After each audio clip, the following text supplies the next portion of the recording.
ओडिशा शिल्पायन क्षेत्र में आगामी दिन में बहु आगकू जीव आगकू अनेक शिल्प गढ़ी उठिब। टेक्सटाइल रे 53,000 लोक नियुक्ति पाइबे।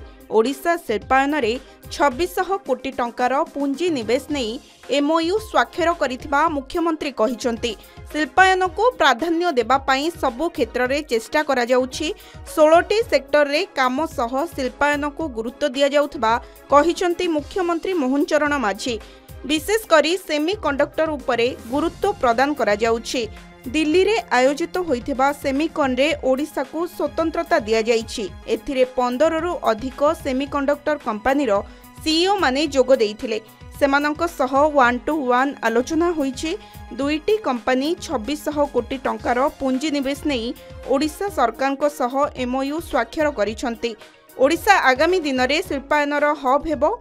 विभिन्न क्षेत्र में निजुक्तिर बहु सुजोग रही। टेक्सटाइल रे 53,000 लोक निजुक्ति सुजोग पाइबे बोली कहिसंती मुख्यमंत्री। ब्यूरो रिपोर्ट के न्यूज ओडिशा।